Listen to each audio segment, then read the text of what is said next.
નવરાત્રી દર્શક મિત્રો, વિક્રમ રાજા movie release પહેલા જ સુપરહિટ છે. આવું હું શું કામ કહી રહ્યો છું?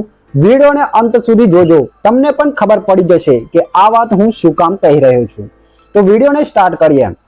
આગળના વિડીયોમાં હું તમને બધાને જણાવ્યું હતું કે વિક્રમ રાજા મૂવી આ વખતે એક મોટા સ્કેલ પર રિલીઝ થવા જઈ રહી છે અને આ મૂવીનું બજેટ 1.5 કરોડ રૂપિયાનું રહેવાનું છે અને બોલિવૂડની વોન્ટેડ જેવી ઘણી ખરી ફિલ્મોમાં અભિનય કરનાર વિલન પ્રદીપ કાબરા પણ આ મૂવીમાં જોવા મળવાના છે.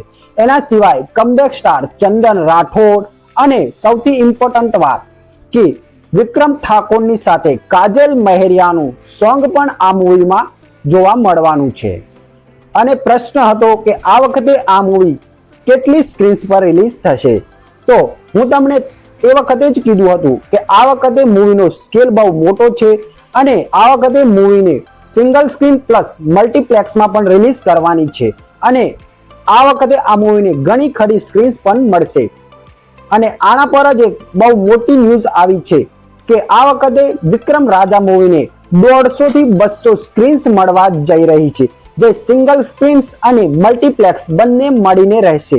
150 થી 200 સ્ક્રીન્સ એટલે ભાઈ મૂવી ધમાલ મચાવી દેશે. આગળની ફિલ્મ વિક્રમ ઠાકોરની સ્ક્રીન્સ નથી મળતી એટલે એનું કલેક્શન પણ ઓછું આવતું હતું અને લોકો સુધી પહોંચતી પણ નથી. અને હવે ભોળાના ભગવાનની સફળતા બાદ આ મૂવીના દરવાજા પણ ખોલી નાખ્યા છે અને મૂવીને ઘણી ખરી સ્ક્રીન્સો મળવાની છે. પણ વિક્રમ રાજા મૂવી અને એમના મેકર્સને એટલું કહેવા માંગીશ અને વિક્રમ ઠાકોરને પણ હું પર્સનલી એટલું કહેવા માંગીશ કે અત્યારે નવરાત્રી ચાલી રહી છે, તો જ્યાં જ્યાં એમના પ્રોગ્રામ હોય ત્યાં 5 મિનિટ મૂવીનું પ્રમોશન કરી નાખે. કદાચ કરતા જ હશે પણ મને આઈડિયા નથી, પણ જ્યાં જ્યાં જાય ત્યાં મૂવીનું પ્રમોશન કરવું જરૂરી છે. તો મૂવી લોકો સુધી પહોંચી જશે અને એની હાઈપ પણ વધી જશે. અને મેકર્સને પણ એટલું કહેવા માંગીશ કે મૂવીના રિલેટેડ તમે પોસ્ટર યા ટીઝર રિલીઝ કરો તો એની હાઈપ ઓટોમેટિક વધશે. જેમ કે વિક્રમ રાજા સાથે રિલીઝ થનારી મૂવી ચણિયા ચોળીના મેકર્સ કરી રહ્યા છે.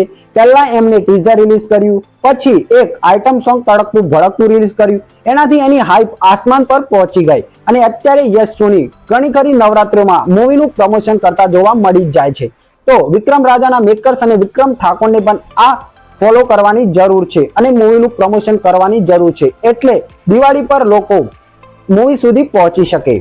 પણ આ વખત મૂવીનો સ્કેલ બહુ જબરદસ્ત હોવાના કારણે અને movie multiplex plus single screen થિયેટરમાં રિલીઝ થવાના કારણે આ વખતે મૂવી જોરદાર ધમાલ મચાવશે, એટલું તો ખબર જ છે.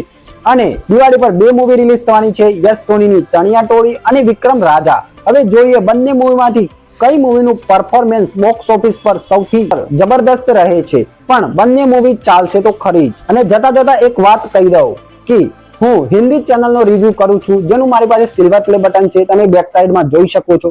પણ હવે આપણે મૂળ ગુજરાતીના છીએ તો ગુજરાતી મૂવીઝના પણ રિવ્યુ કરવાના ચાલુ કરી દીધા છે. અને આપણે પર્સનલી વિક્રમ ઠાકોર, મલ્હાર ઠક્કર અને યશ સોનીના બહુ મોટા ફેન છીએ. તો આપણે ગુજરાતી ઇન્ડસ્ટ્રીને પણ આગળ વધારીએ અને ગુજરાતીમાં પણ સારી સારી મૂવી બને છે એવી રીચ લોકો સુધી પહોંચાડીએ. તમે ચાહતા હો કે ગુજરાતી મૂવીઝના રિવ્યુ કરું અને હિન્દી મૂવીના ગુજરાતીમાં રિવ્યુઝ કરું તો પણ કમેન્ટ બોક્સમાં જણાવજો, આપને જરૂરથી કરીશું. અને દિવાળી પર તમે કઈ મૂવી જોવા જવાના છો કમેન્ટ બોક્સમાં કહી દેજો. મળીએ કોઈ આગળ સરસ વિડીયોમાં, ત્યાર સુધી bye, take care, thank you.